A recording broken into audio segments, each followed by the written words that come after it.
Hey, Ronan Chris Murphy here, and you probably notice a new background. I'm actually in my new studio, and for those that follow me know that the old studio got destroyed by a giant tree. Bears have taken over it.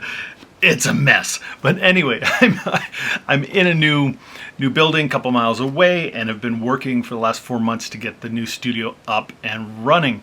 It's taken some work. The last studio was gorgeous. I mean, I bought the building because of the room I was going to turn into a studio. So I moved into a different place.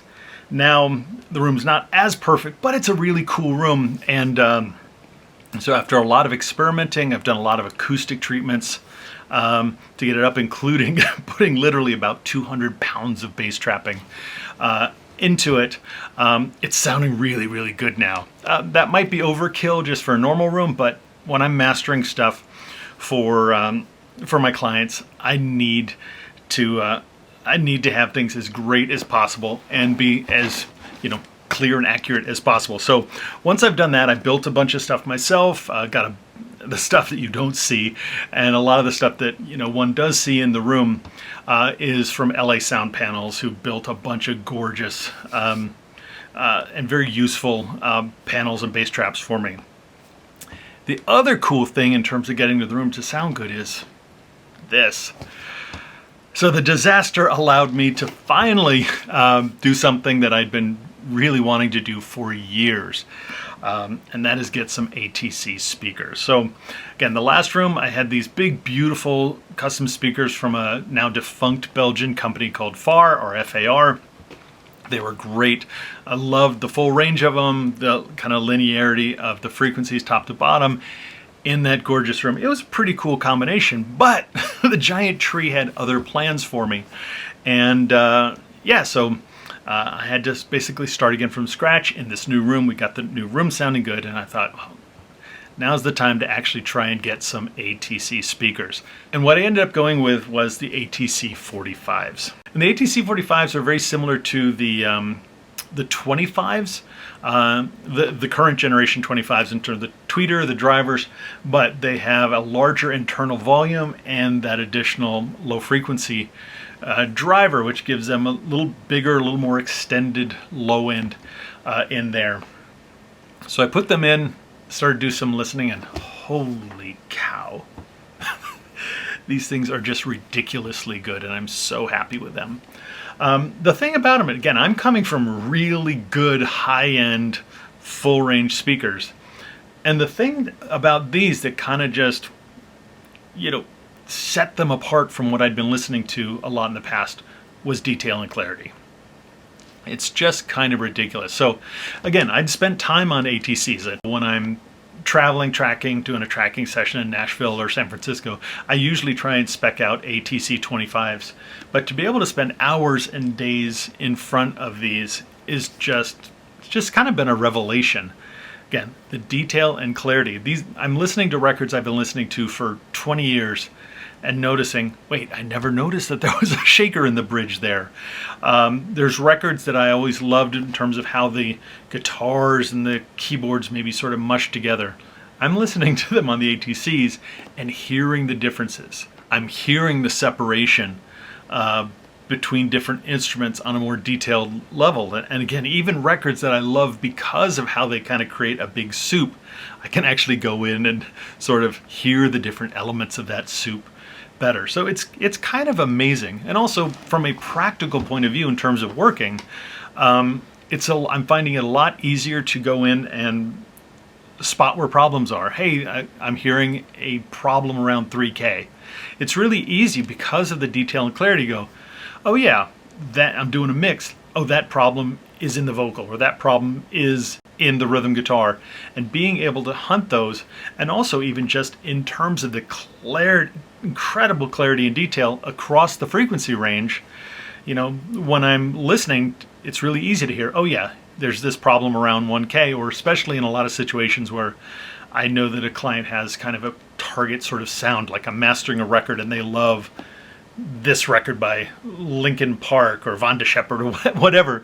I'm able to listen to their thing and then the reference, and it's really apparent, like, here you go, there's the problem, 4K, whether it's more or less of that. So that's kind of been, as I said before, a revelation and just sort of mind-blowing. So the combination of these working on placement and doing some bass trapping in the room has, I'm not so heartbroken that I lost the previous room that was so amazing, because in terms of real work and functionality, this room is on par with that, and because of these speakers, maybe even a little step beyond. That said, so this isn't just a total fanboy review. Potential downsides to ATCs. One is they are not cheap. These are cost of a decent used car, and so that's a downside. Two, they're really heavy, which again, a lot of big high-end speakers are, but the heaviness means if I want to move them, it requires calling a buddy to come over and help me move them. But also they are on, you need really good stands for these. And I've got them on sound anchor stands, which have been great, but it's not cheap. So the sound anchor stands I'm using cost more than any pair of speakers I owned in the first 20 years of my career. So expensive, heavy. And one last thing though is the ATC 45s in particular they're a little bit light on the low end. Some people will think ATCs in general are bass light, but a lot of that comes from the fact that their low end is so clear and free of distortion. A lot of times on cheaper speakers, it's that distortion that gives us a sense that the low end is bigger, but actually we're hearing the distortion and the upper harmonics of that distortion creating more bigness. Low end on ATCs is really clean, which can make them feel a little bit bass light compared to some other things.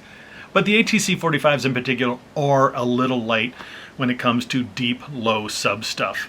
And so that's something I'm going to supplement with a subwoofer. I've got a JBL here that I'm playing around, with, but I've got on order the new ATC subwoofer. It's not going to be crazy. I'm not going to make it sound like a nightclub, but I just need a little bit more representation of the deep sub stuff, whether I'm doing kind of orchestral work or EDM work. I just need a little more information about what's going on down there. If I was just tracking, I don't know that I would necessarily buy the sub. Even if I was just mixing, I don't know that I would spend the money on the sub, because the subs are not cheap either. But because I'm doing high-end mastering work for people all around the world, I have to have fantastic monitoring and a full representation of the entire range of things I'm working on. So that's it. So price, weight, and a little bit shy on the subs, and that's specific to the 45s. If you get into their 150s and bigger speakers, plenty of juice down there, even though some people do still choose to do a sub with that. All right, so that is it for now. Again, the funny thing is I've got the room kind of dialed in and sounding really good before I go take off and do some stuff in Europe for a bit. But I just wanted to give you an update. People have been asking, and as I progress, I'm going to try and keep sharing stuff, give you more photos. I've got it functionally in a really good situation, but it still looks a little bit like a mess. But that's okay. I'm up working. Things sound great. And I'm able to move forward from all the craziness that we've had in the last year. All right, that's it. Have fun, and as always, stay focused on the music.